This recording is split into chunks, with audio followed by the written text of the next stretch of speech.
I really love books. Really, really. And if you've seen Shrek, you get the reference.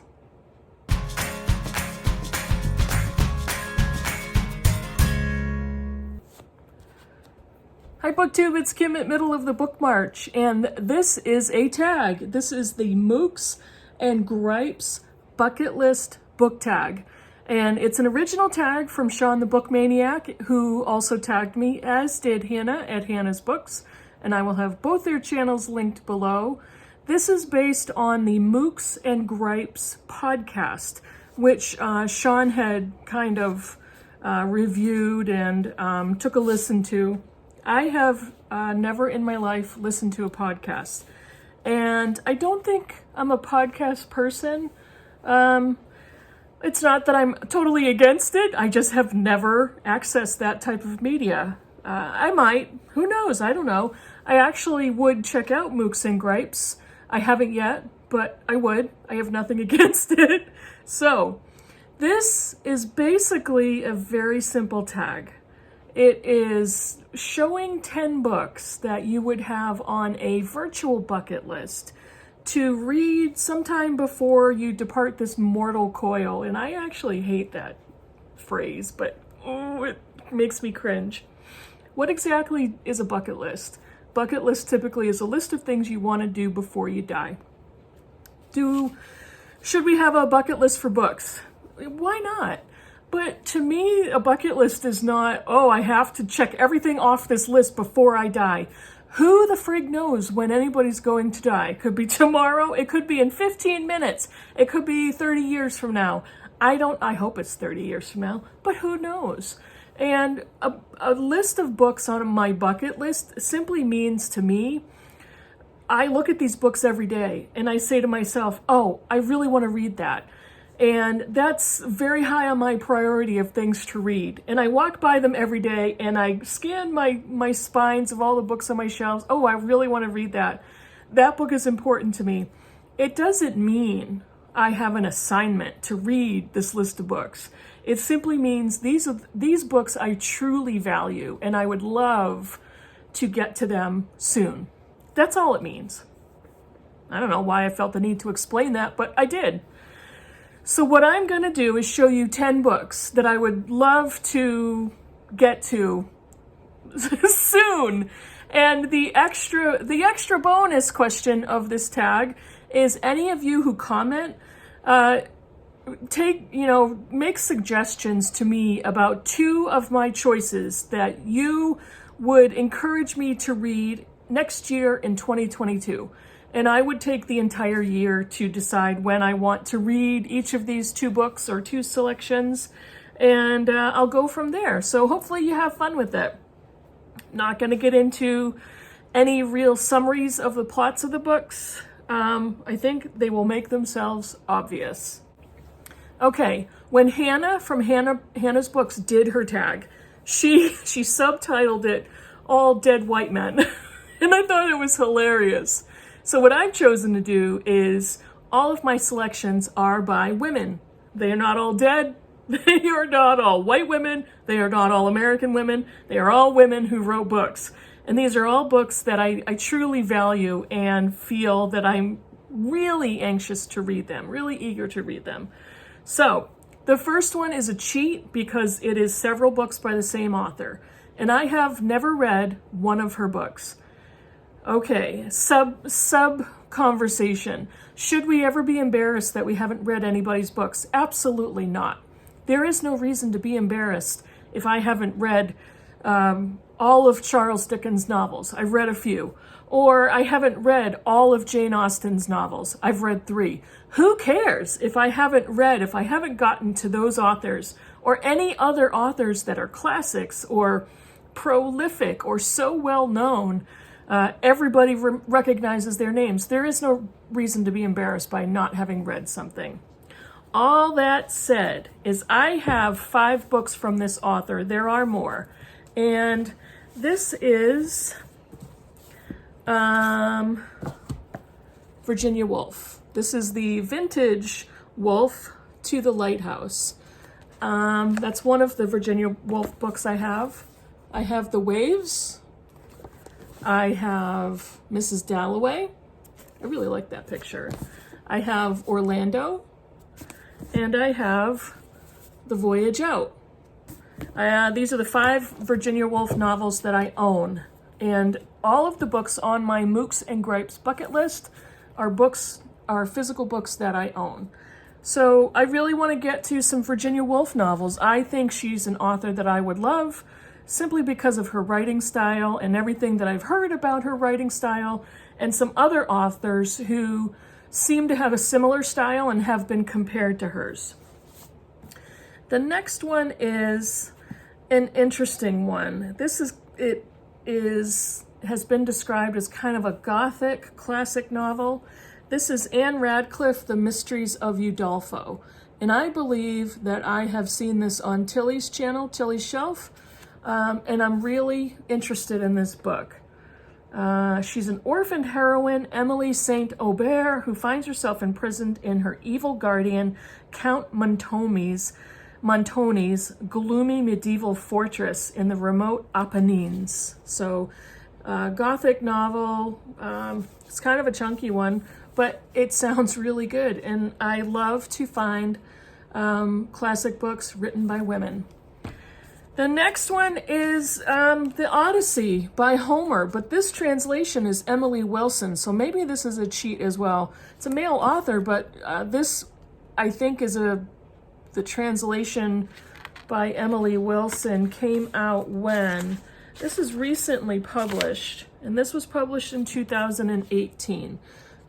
So I have this awesome soft cover with the French flaps and the deckled edges, and it's even got some gold foil. See? Gold foil. So I would really love to read this particular translation of the Odyssey. I haven't read the Odyssey since high school. So yeah, I would love to revisit that. The next one is Ursula K Le Guin, and this volume is one of the older Library of America volumes. And this has the Hainish novels and stories. This is volume 1. And so I'd love to read these books and get to volume 2. I've never read any Ursula K Le Guin and would love to. This is one of the Toni Morrison novels I've never read, and it's The Bluest Eye. It is her first novel, published in 1970. And it's a pretty slim one. But I really would love to read this. I am working on reading all of Toni Morrison's novels, her backlist, her oeuvre, and I really, really want to get to this. It's a very short one, and there are times I find myself avoiding books that are classics because I'm afraid I'm not gonna like them. And I don't want to be disappointed. And I don't want to disappoint the book. I know books don't have feelings. This one is Barkskins by Annie Prue. Look at this massive thing. I really like Annie Prue's writing, and I love reading epic family sagas, and I've really gotten into reading books about trees for whatever reason, except for the Overstory.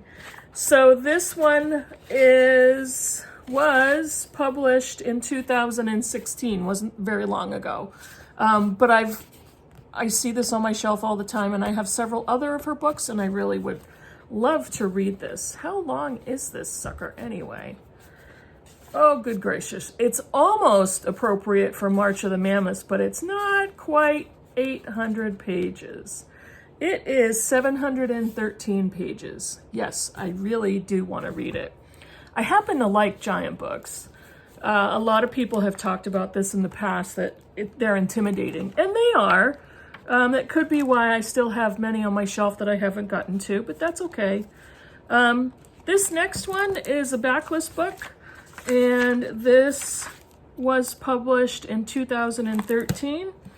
I believe, yep, this is a Man Booker Prize winner.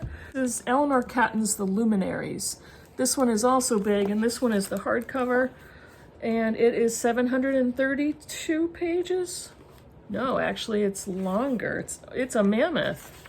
I think it's 822 pages, so this would be appropriate for March of the Mammoths. Won the Man Booker Prize in 2013, and Eleanor Catton was the youngest ever to win the Booker. I think that still applies. She was 28 when she won, and this is the longest book that ever won the Booker at 832 pages. So, yes, would love to read that one. This one I've had on my shelf, I don't know how many years, and probably, I don't know, many, many years. This is a backlist book published in 1996, and it is A.S. Byatt's Babel Tower. I think a lot of us that have done this tag and have thought about bucket list books are the really long books that have languished on our shelves for a really long time. This is no exception. I read Possession by A.S. Byatt twice, was not my favorite. I have several other Byatt's books, but this one I would love to get to. Again, why bother saying that? Because I would love to get to every single one of these books. This one is not quite as long. It's 620-something pages. So yeah, and I absolutely love this cover. And it's a hardcover with deckled edges.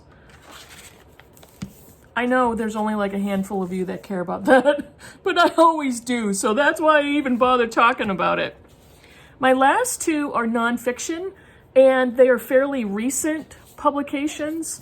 This first one was published in 2010, so this one's 11 years old.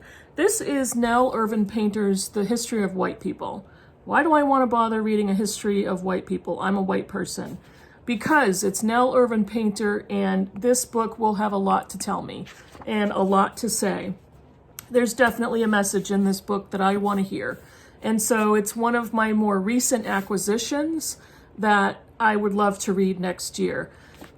It was published in 2010, but I think I bought it last year. So, and then the last one, also nonfiction. This will get read, probably might even be by the end of this year, absolutely next year, if it gets voted for or not. But this is Isabel Wilkerson's Cast. This has been all over BookTube, and I have yet to read it. Again, I'm not embarrassed by that, but I am eager to pick this up, as well as her other book, The Warmth of Other Suns.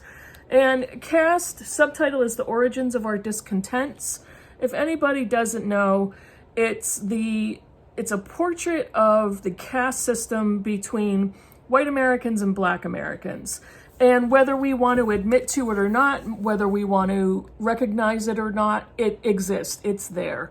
And I have heard nothing but rave reviews about this book. I have not seen one negative review, and this will get read very, very soon.